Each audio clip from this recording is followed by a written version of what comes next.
Olá, seja bem-vindo novamente ao nosso curso Python. Na aula de hoje, veremos mais modelos para regressões e predições com scikit-learn. As predições podem ser para o futuro, então acompanhe o processo ao longo de um tempo. Veja que nesse caso aqui ele está usando NumPy, Matplotlib, scikit-learn, está usando o processo gaussiano, está usando função de base radial. Enfim, está usando uma série de recursos. Tem uma definição de função aqui dentro, vocês já sabem definir função, aprenderam aqui no curso. Essa função vai até onde? Vai até aqui. Isso é a função. Tá? Tem for, tem if, else, tudo que vimos durante o curso. Atribuição aqui, numa mesma linha, duas variáveis com um único sinal de igual também aprendemos, sem problema. Isso aqui foi tudo visto no curso. Função print, aqui no estilo aí do Python 2, aprendemos no curso. Aqui, ó, 3 casas depois da vírgula, também vimos. Exponenciação, vimos. Enfim, temos todos os recursos para entender um código simples desse. E o bom é que esses códigos têm de 1 a 2 páginas, são códigos curtos, assim. Porque a maior parte do trabalho pesado, digamos assim, estão dentro das funções das bibliotecas. Quando você calcula um regressor, um modelo de predição, lá dentro é que estão os cálculos mais complexos e longos, muitas linhas de código. Aqui a gente só se beneficia disso. Então no final, ó, os dados vêm até aqui, dados conhecidos, e ele faz uma predição para o futuro. Com base no histórico, de 1960 até 2000 e pouco, a tendência é que seja assim o comportamento. Certo?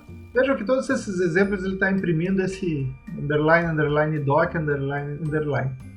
E é basicamente nada, então retorna none, seria nada, não tem nada dentro desse doc.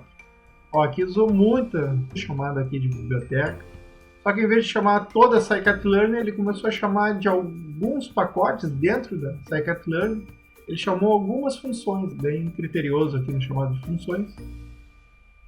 Tá? Aqui tem uma lista com esses exemplos, ele rodou todos esses exemplos aqui, ó.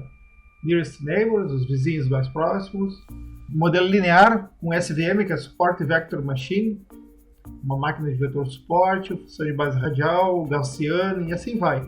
Ó, redes neurais aqui entrou, Naive Bayes, que é de estatística, muitos casos aqui, tá? Aí você viu, ó, que ele pegou essa lista, names, e ele foi adiante com ela, né? Usou aqui no modelo. Vamos olhar aqui. Names. Ó, usou names aqui. Daí ele abriu, porque ele quer usar no for. São as situações aí que ele usou de names. Tá? E o for valeu para todos esses... Quais tipos de modelo? Todos esses modelos definidos em names aqui. Né? Todos esses aqui. Então ele roda o for, fazendo as mesmas linhas de comando. Então, começa aqui, vai até aqui. Para todos os casos, sempre iterando aqui. Mais um igual. Vai indo até esgotar as opções aqui. No final, ele plota.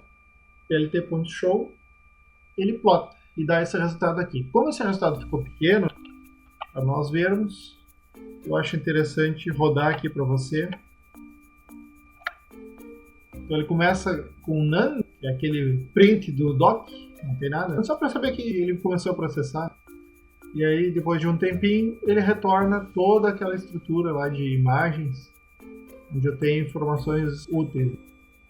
Vamos trazer a figurão aqui dessa tela. Agora ficou bem maior que a tela aqui. Vamos diminuir um pouco. Ok. Só para botar ela aqui. Agora eu posso maximizar. Beleza. Então aqui o dado de entrada é desse tipo, tá? Dados em vermelho, dados em azul. Vermelho escuro são dados usados para treino e os claros são usados para teste. O azul escuro para treino e o azul claro para teste. E aí ele rodou os exemplos. Aqui ele mostra, ó, como é que o modelo entende esse conjunto de dados. Então, vizinhos mais próximos, olha, tende a cercar melhor, aparentemente, aqui os dados.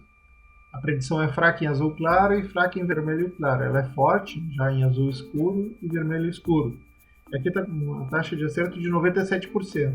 Aqui linear já não ficou adequado, porque não tem uma linha. Os dados não estão de um lado da linha e os outros dados do outro lado da linha. Vejam que eles estão misturados aqui. Então já caiu aqui o percentual.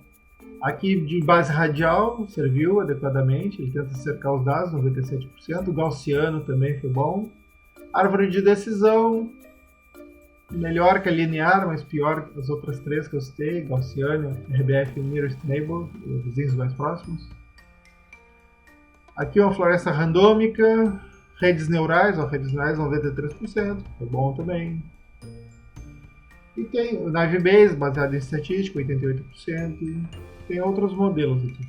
E para outros conjuntos de dados, por exemplo, onde azul está dentro do conjunto dos vermelhos, o linear é horrível aqui, não vai conseguir separar, deu 40% só. Esse de base radial foi boa, vizinhos próximos bom também. Redes neurais conseguiu se adaptar, 90%, bom também. Rede neural é muito flexível, isso aqui é bom nela. E aqui um outro dado, de um conjunto de dados, né, input data, aqui um conjunto de dados, onde aparentemente está quase uma linha separando um do outro. Bom, aí a separação linear vai bem, vai muito bem aqui. Tão bem quanto os vizinhos mais próximos, tá? Rede neural foi bem também, conseguimos separar, e assim por diante. Então, é um estudo aí de vários modelos de predição aí para a gente olhar. E aqui aquele exemplo que já estudamos, não vou mostrar de novo, da minimização de cores, clusterização, para minimizar o número de cores.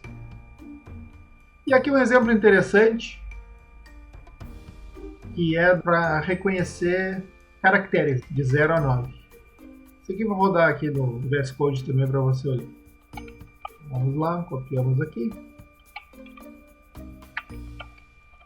Tá. Enquanto roda eu vou explicar para vocês. Então, é um trechinho curto de código também, tem muito comentário, né? Já calculou, nem deu tempo. Mas vamos lá. Ele importou o Matplotlib para mostrar os gráficos.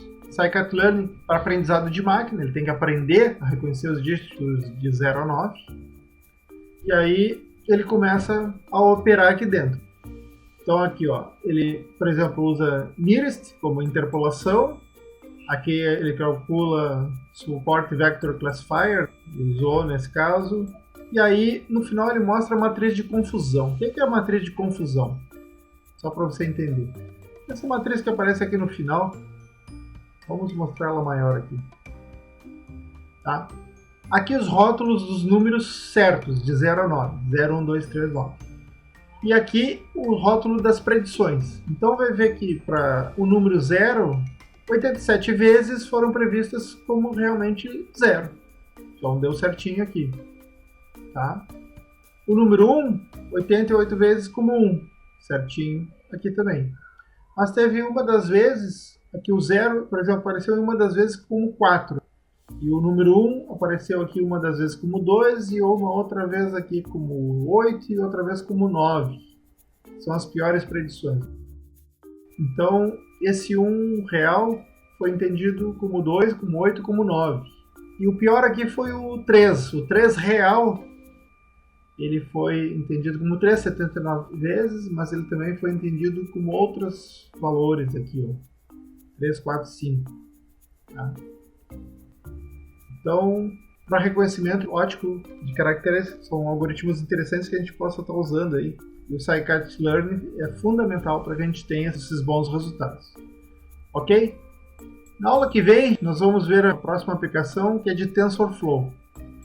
Mas isso eu vou deixar para a próxima aula, para explicar para você. O TensorFlow é muito utilizado no mundo todo e você vai entender por quê. Ok? Te aguardo na próxima aula.